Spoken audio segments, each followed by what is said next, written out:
Class 9 लाल पान की बेगम पाठ्य पुस्तक से ऑब्जेक्टिव क्वेश्चन लेकर उपस्थित हैं। तो इस वीडियो को आप लोग पूरा जरूर देखना है और याद कर लेना है।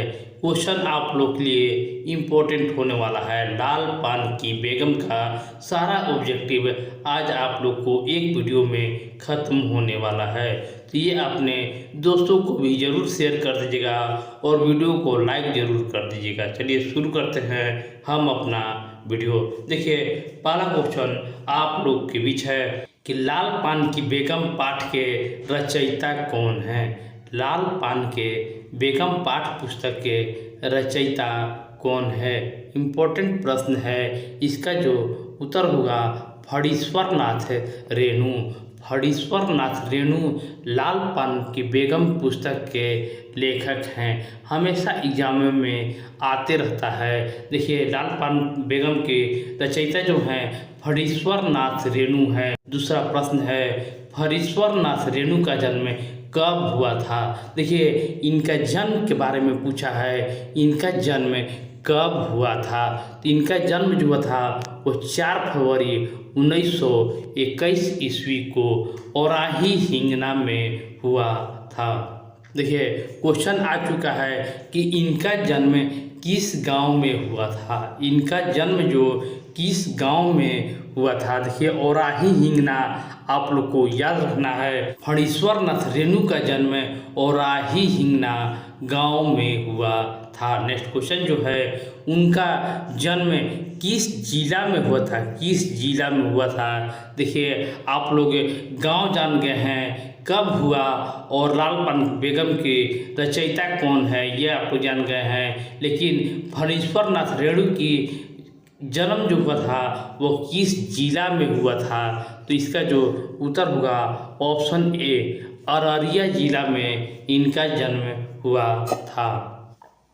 उनकी प्रारंभिक शिक्षा कहाँ से हुई थी।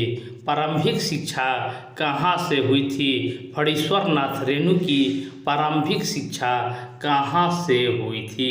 देखिए, इनमें से सभी यानी इसमें गढ़ बनैली जो है, सिमरबरनी है और अररिया, तीनों जगह से इनकी प्रारंभिक शिक्षा हुई थी। उनकी माध्यमिक शिक्षा नेपाल के किस आदर्श उच्च विद्यालय में हुआ था। देखिए, माध्यमिक शिक्षा नेपाल में हुआ था।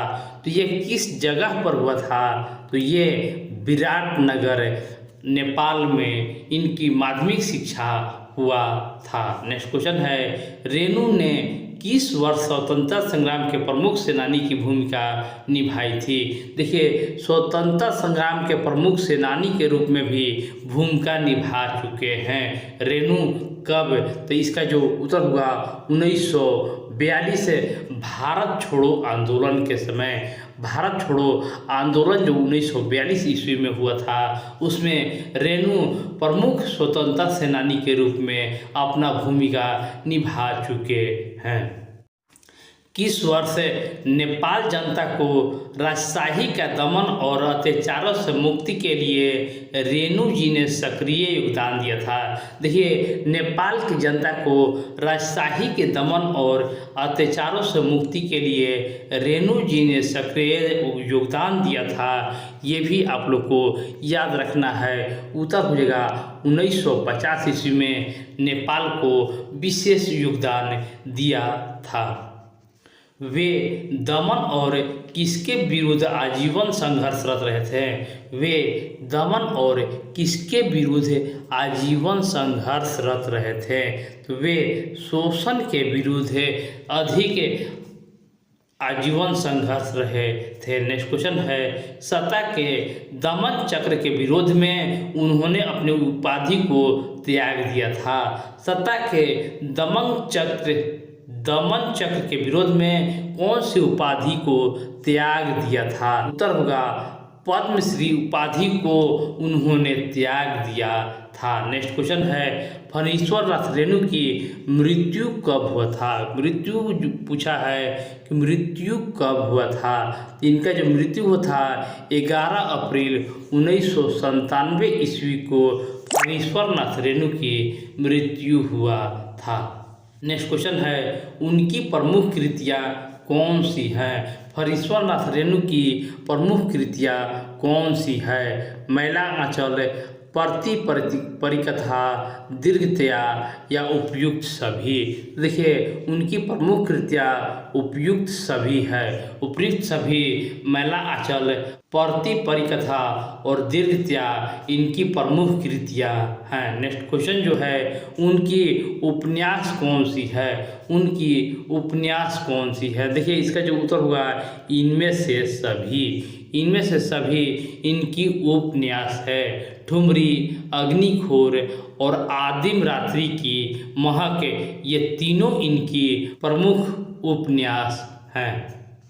उनकी कहानी कौन सी है? फरीश्वरनाथ रेणु की कहानी कौन सी है? रिंजन, धनजल और वन तुलसी की गंध, श्रुत अश्रुत पूर्व, और इसका जो उत्तर हुआ, उपयुक्त सभी। उपयुक्त सभी इनकी कहानी है। नेक्स्ट क्वेश्चन है, रेणु जी का वास्तविक उदय 1954 में किस उपन्यास से हुआ था? देखिए, वास्तविक उदय 1954 ईस्वी में किस उपन्यास से हुआ था? इसका उत्तर हुआ, वास्तविक उदय मैला आंचल उपन्यास से इनका वास्तविक उदय हुआ था। कि पहली कहानी बरबाबा की किस वर्ष साप्ताहिक विश्वामित्र में छप चुका था? उनकी पहली कहानी बरबाबा किस वर्ष साप्ताहिक विश्वामित्र में छप चुकी थी? देखिए, इसका उत्तर होगा 1936 ईस्वी में ये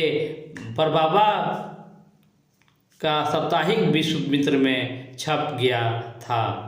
देश के स्वतंत्रता हो जाने के बाद नेताओं और कार्यकर्ताओं को ध्यान कहाँ गया? देखिए, देश के स्वतंत्र हो जाने के बाद नेताओं और कार्यकर्ताओं का ध्यान कहाँ गया था? देखिए, इसका जो उत्तर होगा, ऑप्शन ए, ग्रामोत्थान की ओर नेताओं और कार्यकर्ताओं की ध्यान गया था। नेक्स्ट क्वेश्चन है, लाल पान की बेगम की कौन सी परिवेश की कहानी है? लाल पान की बेगम कौन सी परिवेश की कहानी है? देखिए, ये ग्रामीण परिवेश की कहानी है। लाल पान की बेगम ग्रामीण परिवेश की कहानी है। नाच देखने दिखाने के बहाने कहानीकार ने ग्रामीण जीवन के कौन सा रंग रंगे का संवेदना प्रकट किया है?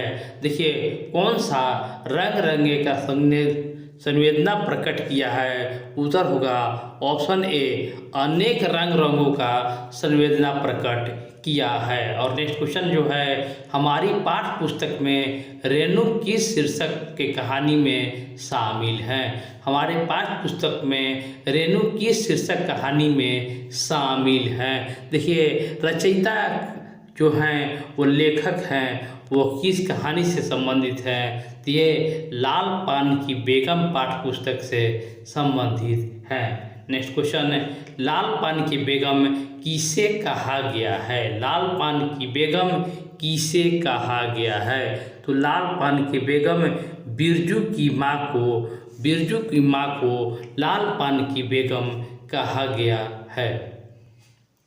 तो इस वीडियो को आप लोग लाइक करते रहिएगा और इसमें क्या सुधार होना चाहिए ये भी हमारे कमेंट बॉक्स में कमेंट करते रहिएगा। इस कहानी का मुख्य पात्र बिरजू है। बिरजू और उसकी माँ दोनों इसके मुख्य पात्र हैं। नेक्स्ट क्वेश्चन है, रेणु जी के जीवन में साहित्यकार कैसी है? रेणु जी के जीवन के साहित्यकार कैसी है? देखिए, ऑप्शन है ग्रामीण, शहरी, घरेलू या बचपना। तो देखिए, रेणु जी की साहित्यकार जो है वो ग्रामीण से संबंधित है। लाल पान की बेगम कैसी कहानी है? लाल पान की बेगम कैसी कहानी है? देखिए, लाल पान की बेगम आंचलिक कहानी है। आंचलिक इस प्रश्न का सही जवाब होगा। नेक्स्ट क्वेश्चन है, कौन सी कहानी हमारी बेगम मनपसंद है? कौन सी कहानी हमारी बेगम मनपसंद है? तो देखिए ऑप्शन देखिएगा, आप लोग को उत्तर मिलेगा। तो इसका जो उत्तर होगा लाल पान। लाल पान जो है वो बेगम की मनपसंद है। बिरजू की माँ ने क्या भरकर मीठी रोटी बनाई थी? बिरजू की माँ ने क्या भरकर मीठी रोटी बनाई थी? तो उत्तर जो होगा शकरकंद भरकर मीठी रोटी बनाई थी। बिरजू की माँ के माथे पर किस चीज़ की चांदनी शोभती थी? बिरजू की माँ के माथे पर किस चीज़ की चांदनी शोभती थी?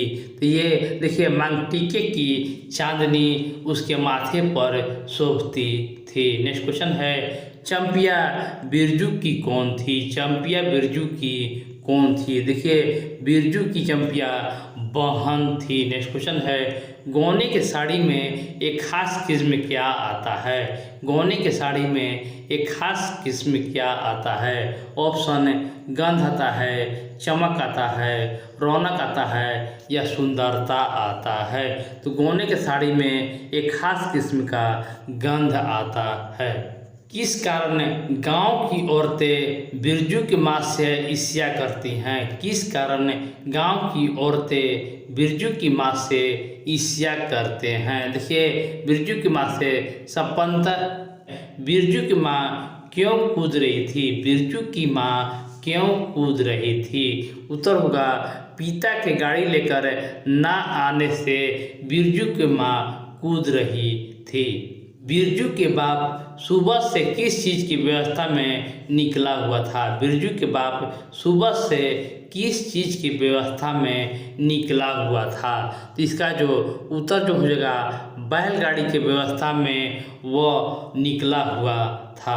हम गद्य की कौन सी विद्या है? गद्य की कौन सी विद्या है? तो उत्तर होगा कहानी। लाल पान की बेगम गद्य की कहानी की विद्या है। नेक्स्ट क्वेश्चन है, बिरजू की माँ के आराध्य देव कौन थे? बिरजू के माँ के आराध्य देव कौन थे? उत्तर होगा भोले बाबा। भोले बाबा शंकर जी बिरजू की माँ के आराध्य देव थे। चंपिया और बिरजू किस संबंध में आपस में जुड़े हुए थे? चंपिया और बिरजू किस संबंध में आपस में जुड़े हुए थे? देखिए एक दूसरे के सगे भाई बहन थे, इसलिए वे एक दूसरे से आपस में जुड़े हुए थे। नेक्स्ट क्वेश्चन है, बिरजू के पापा किस सवारी से सब परिवार नाच देखने गया था? किस सवारी से सब परिवार नाच देखने गया था? ये बैलगाड़ी से सब परिवार नाच देखने गया था। बिरजू की माँ अपने पति को किस रूप में समझती थी? देखिए बिरजू की माँ अपने पति को किस रूप में समझती थी? तो ये गोबर गणेश के रूप में बिरजू की माँ अपने पति को समझती थी। नेक्स्ट क्वेश्चन है, लाल पान की बेगम कौन सी आभूषण पहनकर नाच देखने गई थी? देखिए कौन सा आभूषण पहनकर नाच देखने गई थी? देखिए रूपा का मांगटीका पहनकर नाच देखने गई थी। और इस वीडियो का लास्ट क्वेश्चन है, फणीश्वर नाथ रेणु किस रूप में विशेष ख्यात हैं? फणीश्वर नाथ रेणु किस रूप में विशेष ख्यात हैं? इसका जो उत्तर होगा आंचलिक कथाकार के रूप में विशेष ख्यात हैं। तो इस वीडियो को आप लोग लाइक शेयर और चैनल को सब्सक्राइब करना ना भूलें। मिलते हैं नेक्स्ट वीडियो में। धन्यवाद।